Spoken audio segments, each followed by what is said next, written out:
ও 1 2 3 4 4 16টা করে গুটি। আচ্ছা ঠিক আছে 16টা গুটি নিলাম। তাহলে আপনি বড়টা নেন আমি ছোটটা নেব।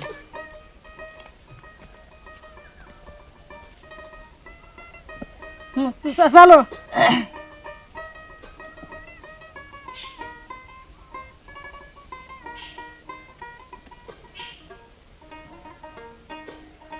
চলো আপনার এটা মাইরে দিলাম।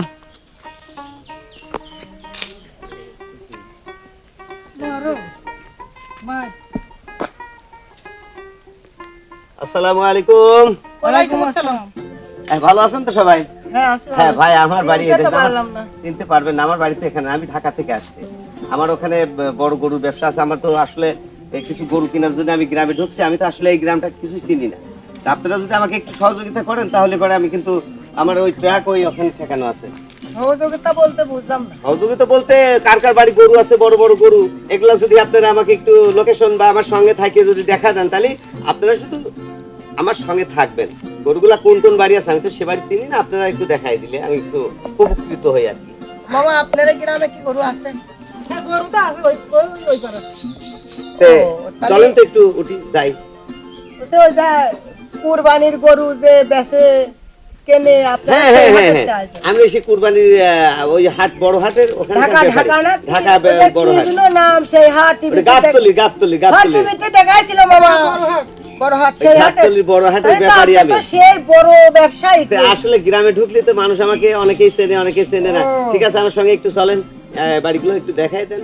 ওই দেখেন গ্রামে তো হ্যাঁ লুঙ্গিটা আমি পরে নিয়ে আমারও আবার ওই গ্রামে সব মাথা কাটা ব্যাপার আছে। এই হাটটা পরে তো আর আমি থাকতে হয় না, ধরো আমি এটা পরে নিয়ে। হ্যাঁ আচ্ছা, মানে গ্রামে মামা চলেন তে যাই। না তুমি ওনার সাথে করে ও তারা গরু আছে টাকা আমার একটা কাজ আছে বুঝিস তুমি যে ও যে আপনারও ওই পাড়া ফার্মেও নিয়ে যাবো। ওই যে বড় ভালো ভালো গরু আছে হ্যাঁ ওখানেই ঠিক নিয়ে আছে। যাবো। না যেখানে পছন্দ হবে না। তাতে আপনি যাতে পারলেন না। না না আমার কাজ আছে। হ্যাঁ আচ্ছা, উনি যদি না আসতে চাই তাহলে কাজ থাকতে যাক, আপনি আমার সঙ্গে একটু চলেন তো হবে। আপনি খালি বাড়িগুলো দেখাই দেবেন। আচ্ছা তাহলে এই যে এই পাইতে চলেন। তাড়াতাড়ি হবে না। এই যে এই গ্রামে তো হ্যাঁ, হ্যাঁ। আপনারা দিয়ে গেলে ঘুরে যাওয়া লাগবে। আচ্ছা, ঠিক আছে। এই পয়সা নাই চলে যান আমি চলে গেলাম। হ্যাঁ আচ্ছা ঠিক আছে, আসেন আমি এই ভাইয়ের সাথে গেলে আমরা হবি। এই যে এরকম দিয়ে, হ্যাঁ। কোনো চিন্তা নাই ভাই, আপনি খালি গরু কটা বা একটু দেখাই দেন কোন কোন বাড়ি কি গরু আছে। এই যে এই বাড়ি একটা গরু আছে বেশ বড় গরু হবে তো? বড় বড় গরু গরু। কুরবানির জন্য বেশি। হ্যাঁ ঠিক আছে, চলো। চলেন। তাহলে এই এলাকায় যতগুলো বড় গরু আছে। আরো আছে আগে এই যে দেখেন। এই মামা, এই মামা এই যে দাঁড়াও। কি রে মানে? মামা এই যে এই লোকটা ঢাকাইতে আছে গরুর ব্যাপারী, গরু কিনবি। আমার করছিল যে গরু কোন বাড়ি বড় আছে, বাজারে যাচ্ছিলাম একটু। গরু কিনবি কথা কর। এই আপনার ভালো দাম গরু বড় দিবি। গরু তো? হ্যাঁ, গরু তো বড়ই। ঠিক আছে, চলেন গরুটা দেখি। আমি একটু বাজারে যাচ্ছিলাম একটু। আমার যাওয়া লাগবে। আরে আসো, তুমি ছাড়া তো আমি চিনি না তো, এই এলাকার কারো চিনি না। তোমার দিয়ে আমার গরুগুলো কিনতে হবে। দেখা আমার গরুগুলো দেখাবা তুমি। আচ্ছা এই বাড়ির ভিতরে আছে। আচ্ছা আমি ভিতরে আসছি। চলো। এই দেখে, এই ধর।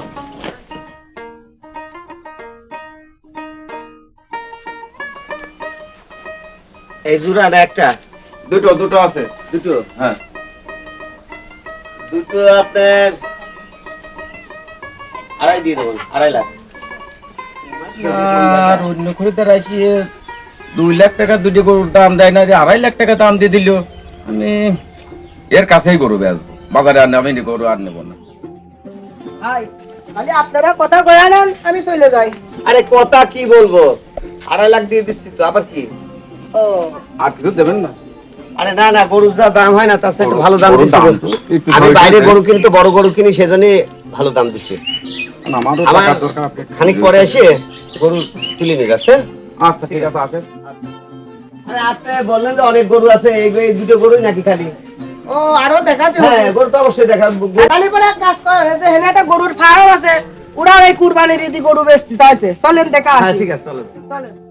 গরু হচ্ছে গা গরমের জন্য এই গাছ তলে আইনে বাইরে ধরে। আরে গরু তো ওখানকার যে গরু দেখাতে যাচ্ছিল তার থেকে তো অনেক ভালো গরু এটা। ও দেখেন গরু এই একটা, আর ওই যে একটা, ওই দেখেন গরুর মালিক। এই যে কাছে এদিকে আসুন, এদিকে আসুন।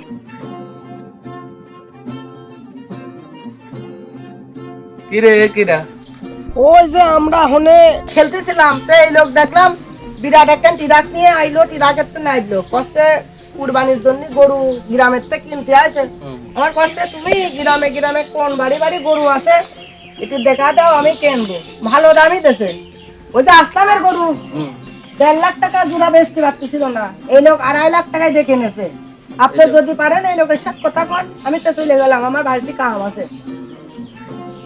আচ্ছা ভাই হ্যাঁ ভাই তিনি হবে নি 300? দিনে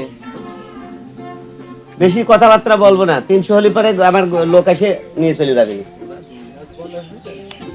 ভাই হ্যাঁ আমি 3 লাখে গরু দেবো। দেবেন তো? হ্যাঁ। কথা ঠিক আছে। হ্যাঁ 3 লাখে আমি গরু দেবো। তাহলে আমি এখন ওই ওই পাশের ওই বাড়িতে যা গরু দেখবো। আচ্ছা ঠিক আছে। ওই সেই ছেলে দেখো, এই ছেলে, এই শোনো শোনো শোনো, এই যে হ্যাঁ এদিকে এসো। তুমি আমার সঙ্গে এসে বারবার চলে যাও, আমি কি রাস্তাঘাট চিনি নাকি? তুমি গরুগুলো দেখাবা, রাস্তাঘাট চলে দিয়ে আমি তো চিনি না, আমার বাড়িতে এই দেশে নাকি? তোমার দিন হাজিরা যা লাগে আমি দেবো, টেনশন নেই। চলো, আমার বাড়িতে কাম ছিল তো। কাম ছিল, ওই কামের টাকাটা তোমার যে ব্যবস্থাটা আমি করবো। চলো তুমি আরেকটা বাড়ি চলো। এই এই লাল গরু সামনে বাদে, কালা গরুটা মাঝে দে, আর ওই পাশে ওই পাশে ওই শ্যামলা রঙের গরুটা পিছনে দে। কালা গরুটা মাঝে দে, আর ওই পাশে ওই পাশে ওই শ্যামলা রঙের গরুটা পিছনে দে। ওইটা ঠান্ডা গরু আছে। দে, কি করতেছিস? 2 পাশ দিয়ে বাঁধবি, মাঝখানে বাঁশ দিবি। ভাই হ্যাঁ ভাই, টাকা গরু তো তুললেন, গরু তো নিয়ে আসলেন, আরে ভাই টাকা টেনশন পয়সাগুলো করেন না, দিয়েছেন। আপনার পরিচিত লোক আছে না, এই যে পরিচিত লোক আছে, আমি এই গরুটা ওখানে পৌঁছা দিয়ে টাকা আপনার বাড়ি বসে পেলাম না, তো চিন্তা করেন কে ভাই? তারপর কিছু গরুর টাকা টাকা কেউ কোনোদিন মারি দেয় নাকি? এটা কি করে ভাবলেন? আপনারা ওইসব চিন্তা না করে এই দেখেন আপনার দেশের ছেলে আছে, কোনো টেনশন করবেন না, গরুর টাকা পেয়ে যাবেন বাড়ি বসে। আমি আসতেছি পরে। আচ্ছা ভাই ঠিক আছে, গরুর টাকাটা একটু তাড়াতাড়ি পাঠাই দিয়ে না আমার। ভাই চিন্তা করবেন না, গরুর টাকা আপনারা বাড়িতে বসে পেয়ে যাবেন। আচ্ছা। আর আপনাদের বিকাশ নাম্বার থাকলে দিতে পারেন, আমি একবারে ওখান থেকে মারি দেবো টাকা। ও একবার মারি দিবেন? হ্যাঁ, বিকাশে মারি দেবো টাকা। আচ্ছা আচ্ছা, এই নাম্বারটা দিয়ে বাকি দিন। তাহলে আপনি- 10 লাখ পেলে বাড়ির পারে এসে গরু নিয়ে গেছে, বাড়ির পারে দিয়ে যাবে না, কষ্ট না। ও আচ্ছা হ্যাঁ তাহলে ভাই আসি। হ্যাঁ, আচ্ছা আমি গরুটা পৌঁছা দিয়ে আসি। আচ্ছা। আচ্ছা ঠিক আছে, আসি। আচ্ছা আচ্ছা। তাহলে আমি তুমি আসো, তুমি আমার সঙ্গে আসো। আমার কি আরো লাগবে? তোমার আরো লাগতে পারে তো, আমি তো ওইদিকে যাচ্ছি, ততক্ষণে তোমার সঙ্গে নিয়ে যাই। আসো। কোন থেকে হয়ে গেল? ওই লোকটা এসে 3 লাখ টাকা গরুর দাম দিল, গরু তো দিয়ে দিলাম। আজ 4 দিন হয়ে গেল, গরুর টাকা পয়সা কিছু দিল না। আল্লাহ গো, কি করলাম? 3 লাখ টাকা গরুর দাম কইলো আর দিয়ে দিলাম, ব্যাপারে তিনিও না। এখন এই টাকা কি হবে? 4 দিন হয়ে গেল, ব্যাপারেও হইলো না, টাকাও দিল না। এখন কি করবো আল্লাহ? আমার কি হবে ছেলে, তুই কি করলি রে? কাছে কোন চিটার বাটপার ধরেছি তুই আমার কাছে এই গরুগুলো দিয়ে গেলি রে?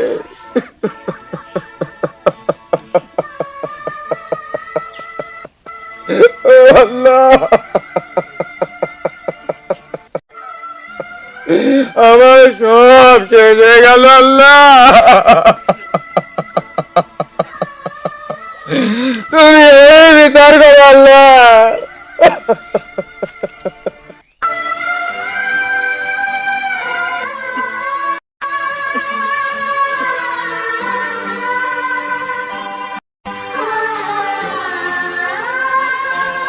বসলে চল রে, ওই কাছে ধরি আমরা।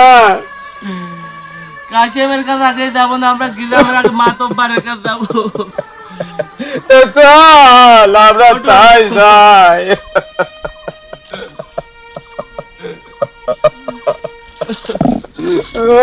আল্লাহ,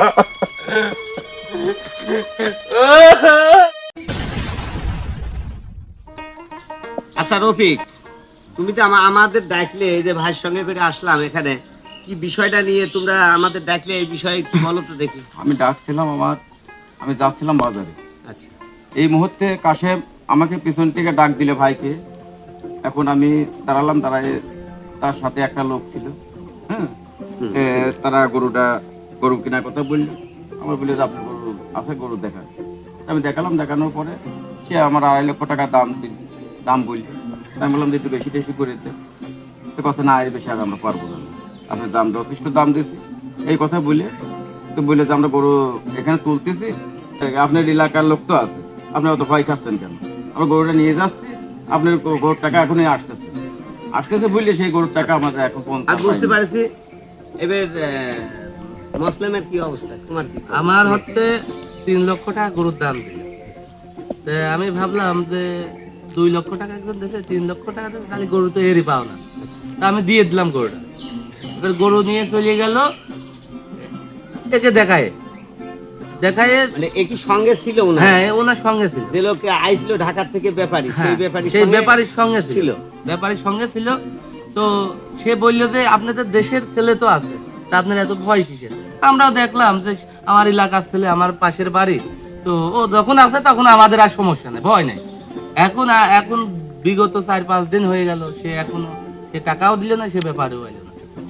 আচ্ছা কাশেম, তুমি তো আসলে অপরাধ করছো। এই ওদের যা বক্তব্য তাতে তুমি তো এই ব্যাপারে নিয়ে আইছো, বলো তোমার বক্তব্য বলো কি বিষয়? মাতব্বর সাহেব শোনেন, আমি আর আমার যে এই মামা হ্যাঁ ওই বট গাছতলা আমরা খেলা করতেছিলাম, ওই যে 7 পাইতে বাঘ হ্যাঁ। খেলে না, খেলতেছিলাম বাঘ বন্দি। এখন দেখলাম যে এক লোক মেলা দূরে টিরাক থামাইলো, টিরাকের তো নাইবলো, নাইবে আইসে আমার কাছে মামারও কইলো হুম যে এই গ্রামে গরু কার কার আছে। ওদের টিভি চ্যানেলে দেখায় না বড় গরুর হাট হ্যাঁ হ্যাঁ ঢাকায়, সেই গরুর হাটের তো নাকি আইসে গরু কিনতে, কুরবানির গরু। তে মামা আবার কইলো ওই গ্রামে ভালো গরু আছে, অমুক অমুক বাড়িতে যা, মানে এই রফিকের বাড়ি আর এই যে এই মুসলিমের বাড়ির কথা কয়েছে। তা আমি দেখলাম কালি ওরে গরু বেচতে পারতেছে না, 2 করে গরু রয়েছে। তা আমি নিয়ে গেলাম। তাই আমার কি কোনো দোষ আছে? আমি তো আর ওই লোকের চিনি না, আমি খালি গরু দেখা দিছি, দামাদামি যা হয়েছে ওর সাথে ওই লোকের হয়েছে। তারপরে আমি বাড়ি চলে আসি। আমার কথা একটু মিথ্যে হইলে আমার এই মামার কাছে শোনেন। ভাই কি কিছু বললেন? হ্যাঁ বুঝলাম তো। মানে বিষয়টা হচ্ছে কি, ওরা ফুললি একটা সিটারের পাবে। হ্যাঁ সিটারে পালে এই ঢাকা থেকে যারা আইছে এরা তো আসলে ব্যাপারী না, এরা না, সিট এরা করে চিটার। গ্রামের লোকের সামনে রেখে এটা পরিকল্পিত একটা চিটারি। এর ভিতরে কিন্তু চক্র, এরা গরু কিন্তু ট্র্যাক ঠেকায় গরু এই এলাকাতে তুলে নিয়ে গেছে। এর উপরে সব এটা জানে যে এটা গ্রামের ছেলে, এ যখন আছে আমাদের টাকা মারি যাবে না, কিন্তু আসলে তো ও কিছু জানে ও না। কিছুই জানে না। কিছুই জানে আসলে না। বিষয়টা এই আপনি ওর সম্বন্ধে যে কথাগুলো বললো, এটা কি আপনি সত্যি সত্যি আপনি একটু বলেন? হ্যাঁ ঠিকই, আমরা দুইজন হ্যাঁ ওই খেলা করি। একটা লোক আসলো, এসে বললো আমি গরুর ব্যাপারে, আমি ঢাকা থেকে আইছি, তো আপনার এলাকায় কি গরু আছে নাকি? আমরা বললাম যে আছে। আমি সময় অভাবে যেতে পারি নাই, ওর বললাম যে ওই পাড়া গরু আছে, দেখায় বেচা বিক্রি করে দিতে। এতটুকু আমি জানি। তাতে ওরও কোনো দোষ নাই, ও আগে কোনো যোগাযোগ ওর সঙ্গে ছিল না ব্যাপারীর সাথে। এই ব্যাপারে তো জানি না, তবে ও ছেলে ভালো, ছেলে ভালো। এই ধরনের কাজ কাম তো করে না। আসলে ভাই এখন আমরা এর কি বিচার করবো বলেন তো দেখি? আসলে আসলে তো তো তাই, বিষয়টা তো আমার আসলে কুল কিনারা নাই, মানে হাততালি কারু পাওয়া যাবে না। না, না। ভাই তাহলে এর বিচার এখন তো আমার কিছু করার নেই। আমার এখন হাতে কিছু নাই। বিষয়টা হচ্ছে শোনেন, আপনারা যারা গরু বেচেন, এই ছেলেটা আপনি চেনেন তো, আপনার গ্রামের ছেলে। হ্যাঁ আমার গ্রামের ছেলে। কিন্তু আমি তো এই গ্রামে মাতব্বাড়ি করি, যে ভাই আছে এনারা সবাই জানে যে আমি কিন্তু ওকে ভালোভাবেই চিনি। কিন্তু এখন ওর উপরে যদি আমরা সবাই মিলে চাপা দিই, ও তো একটা গরিব মানুষ, ও তো কিছু দিতে পারবে না, কাউকে কিছু ফেরত দিতে পারবে না, আর মূলত তো কিছু জানে না।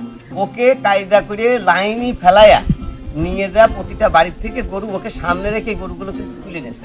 তুলে নিয়ে আসলে সহজ সলমান কিভাবে বললো যে টিভিতে গরুর হাট দেখায়, ওই তাহলে এত যদি চালাক চতুরিও হইতো, যদি চিটার হইতো, তাহলে কিন্তু বিষয়টা এরকম হইতো।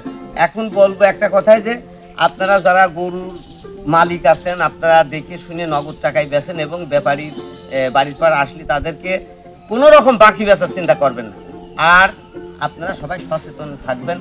এই কুরবানির ঈদের এরকম চিটার আরও আসতে পারে, আরও অন্যান্য গ্রামে করতে পারে। তাই আমি সবাইকে বলি যে ওর উপরে দোষারোপ না করে আপনাদের সবাইকে বলি যে ও দেশের ছেলে, গ্রামের ছেলে, খুব ভালো ছেলে। এখন ওর প্রতি আমার আপনার সবারই মানে মনের ক্ষোভ না রেখে ওকে ছাড় দিতে হবে। দেওয়ার পরে আর গরু তো বললাম যে এক কথায়, যে গরু কিন্তু আমাদের বেচতে হলে সাবধান থাকতে হবে। কোরবানির ঈদের আগে এরকম প্রতারক চক্র আপনার গ্রামে আসতে পারে। ঠিক এরকমই নিরীহ কাশেমের মতো কাউকে হাতিয়ার করে অতিরিক্ত দাম দিয়ে গরু কেনার প্রলোভন দেখিয়ে বাকিতে যখন আপনার গরুটি নিয়ে যাবে সাবধান থাকবেন। আপনি আসলাম ও মসলেমের মতো এরকম বোকামি করবেন না। আপনার কষ্টে পালন করা পশুটি নগদ টাকায় বিক্রি করুন। প্রতারক চক্র থেকে দূরে থাকুন। ভিডিওটি ভালো লাগলে অবশ্যই একটি লাইক করে দিবেন। ধন্যবাদ সবাইকে।